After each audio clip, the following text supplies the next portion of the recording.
En este video voy a continuar con el segundo objetivo que nos hemos propuesto para el análisis de los flip-flop y dispositivos relacionados. En este momento, entonces, la intención es poder describir cuál es la diferencia entre los sistemas síncronos y asíncronos. Vamos a describir también lo que es una señal de reloj y explicar por qué existen los flip-flops sincronizados justamente por reloj. Recuerden que en nuestro inicio, en nuestros videos, en las cápsulas anteriores, quiero decir, hemos analizado la operación de los circuitos flip-flop básicos con compuertas NAND y NOR. Por lo tanto, avanzaremos entonces a esto que tenemos aquí. Un flip-flop sincronizado por reloj. Y la verdad es que existen varios tipos de flip-flops sincronizados por reloj. Y la característica que estos tienen es que llevan una entrada adicional a las que ya conocemos, que nosotros hemos denotado con la letra S y R, y que comúnmente esta entrada está marcada como CLK, tal como yo lo he dibujado aquí. Puede llamarse también CK, hay algunas literaturas que a estas entradas de reloj la denotan con el nombre CK, o CP. Eso va a depender entonces del texto que ustedes estén consultando, pero nosotros aquí en este momento le vamos a llamar simplemente CLK, entendiendo que es nuestra entrada de reloj. Bueno, es importante en este momento entonces entender primero qué es una señal de reloj. Es un pulso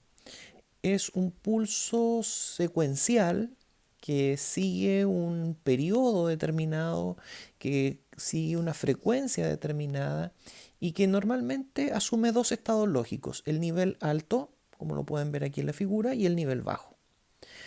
Normalmente se ha de representar con esta señal rectangular, pero lo que a nosotros nos interesa entender mejor en este análisis es el concepto de flanco. El flanco es el momento en que este pulso de reloj cae desde un nivel a otro, en este caso desde el nivel alto al nivel bajo, o sube desde el nivel bajo hacia el nivel alto.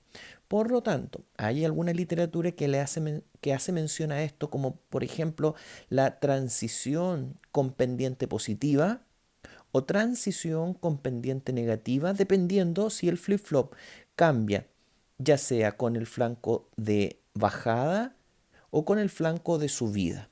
Todo esto depende entonces del tipo de flip-flop que nosotros estemos abordando. ¿Dónde vamos a encontrar la diferencia en nuestros circuitos que ya hemos estudiado? Principalmente por simbología, vamos a encontrar que este tiene una entrada de reloj allí, la estoy marcando en color amarillo en cada uno de estos casos. Y fíjense la diferencia en ambos símbolos. Uno de ellos lleva una burbuja en la entrada, lo cual indica, lo cual indica que es activado este flip-flop con una transición de pendiente negativa o en palabras más simples con el flanco de bajada. Es decir, este flip-flop de la derecha va a activarse con un flanco de bajada. Cada vez que ocurra un flanco de bajada, allí se va a activar este flip-flop. En cambio, el flip-flop de la izquierda es aquel que no lleva esa burbuja en la entrada, sino que solamente el otro símbolo, entonces se va a activar con un flanco de subida. Por lo tanto, quiere decir que esta señal de reloj estaría entrando en cada una de estos nuevos puntos que hemos conocido el día de hoy, conocidos como señales de reloj o flip-flop sincronizados por reloj. Ya no solamente contamos con las entradas S y R, sino que también con una entrada de reloj. Q y Q negado se mantienen como tradicionalmente lo hemos venido estudiando y conociendo. Veamos entonces cómo podríamos poner en práctica esto a través de un circuito, o más que de un circuito, de un flip-flop al cual le hacemos llegar señales de 0 y 1 en las entradas RS, pero estas se van a transferir a la salida cuando ocurra el pulso de reloj. El siguiente ejemplo que voy a abordar aquí está tomado del libro Sistemas Digitales de Ronald Tochi. ¿Ya? Dependiendo de la edición, ustedes lo van a encontrar en una u otra página. La edición que yo estoy consultando es la 6ª edición y aparece en la página 177. ¿Ya? Siempre es bueno ir utilizando la bibliografía recomendada. Entonces, ¿con qué contamos? Fíjense, aquí hay un símbolo, ya los conocemos, es un flip-flop SR, el libro lo presenta como SC, pero para nosotros es lo mismo, SR. Ahí está, lo estoy marcando, lo estoy renombrando y nos muestra también su tabla de verdad, SR, con una entrada adicional que es clock o CLK. Y por su símbolo, como pueden ver allí, esto se activa con una transición, dice allí, hacia la pendiente positiva o con un flanco de subida.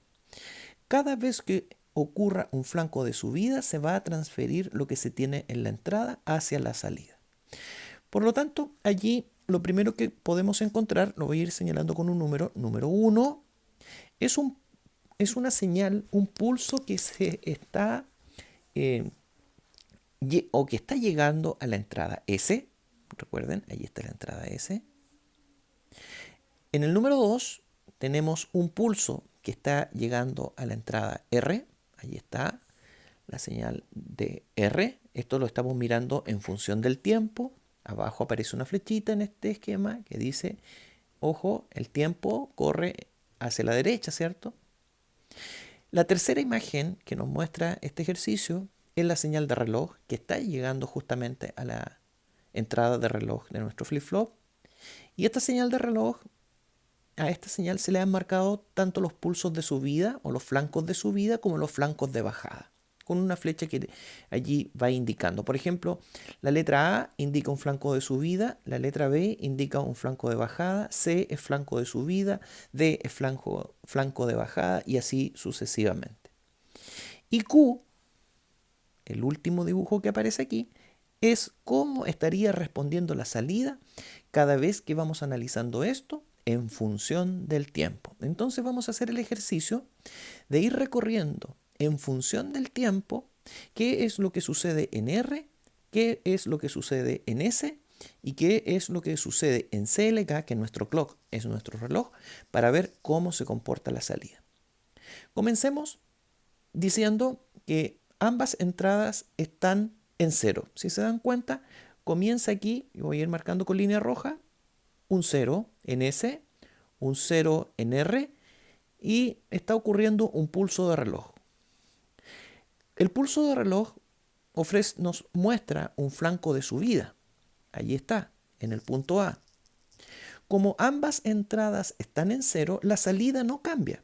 ¿Y cómo estaba la salida? La salida estaba en 0. Es Q. Recuerden, Q negado debería estar en 1. Seguimos avanzando en función del tiempo y observamos que S cambia a 1. Allí está, S cambia a 1.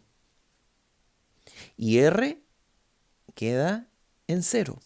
Y nosotros sabemos que un 1 en S debe ponernos un 1 en Q. Pero hasta ese momento, hasta aquí, no ha ocurrido nada todavía. Q se sigue manteniendo igual. ¿Y por qué? Porque está ocurriendo el flanco de bajada del pulso de reloj y con el flanco de bajada este flip-flop no funciona. Este funciona con el flanco de subida. Entonces avanzamos otro poquito, seguimos teniendo un 1 en S, seguimos teniendo un 0 en Q y en este momento se va a producir el cambio hacia el flanco de subida. Ahí está. Este punto es importante, lo voy a marcar con otro color. Ese punto es importante, ahí está. Está ocurriendo un flanco de subida donde encuentra a S en 1, a R en 0 y por lo tanto lo que debe suceder es que justamente en ese instante la salida que estaba en 0 ahora cambie a 1. Y allí se muestra cómo esta cambia a 1 en ese instante de tiempo en que está ocurriendo el flanco de subida. ¿Por qué no había ocurrido antes?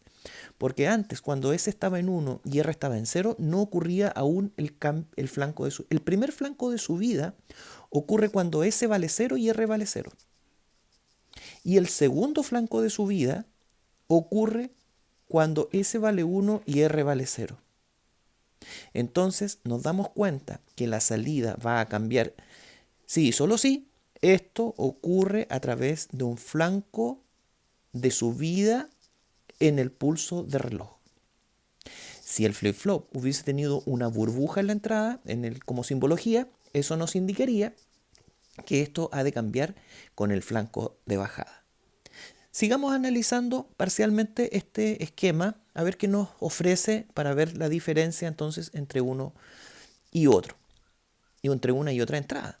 Seguimos manteniendo el 1 en la entrada y no pasa nada. Seguimos manteniendo el 0 en la entrada R, no pasa nada. Y la salida obviamente se mantiene. Y no debería sufrir ningún cambio porque, recuerden, estamos allí mostrando el flanco de bajada. Entonces, como ya se pueden ir percatando, nuestra atención tiene que estar justamente cuando ocurran los flancos de subida. Son los flancos de subida los que a nosotros nos podrían provocar un cambio en la salida. Los otros flancos no van a provocar ningún cambio en la salida. Estoy refiriéndome a los flancos del pulso de reloj.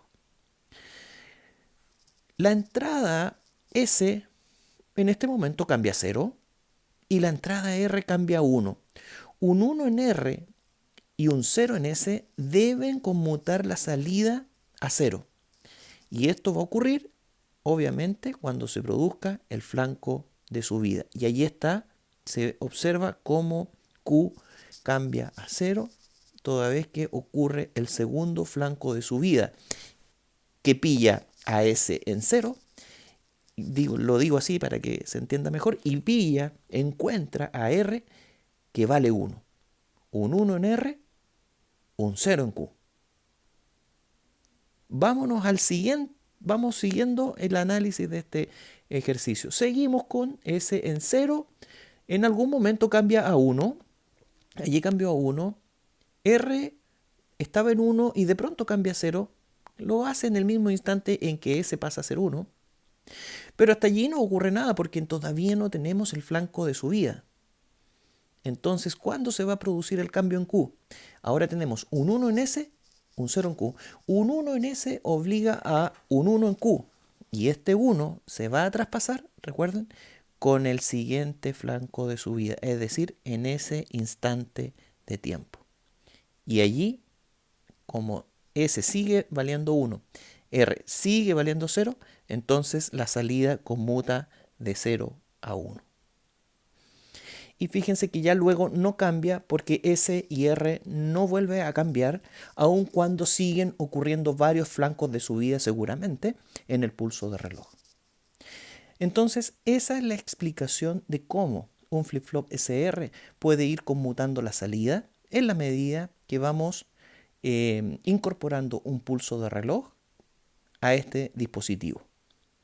Con ello, espero haber concluido ya esta tanda de videos que como objetivo nos hemos planteado inicialmente analizar la operación de los circuitos básicos con compuertas NAND y NOR, es decir, los flip-flop con compuertas básicas, y describir la diferencia entre los sistemas síncronos y asíncronos.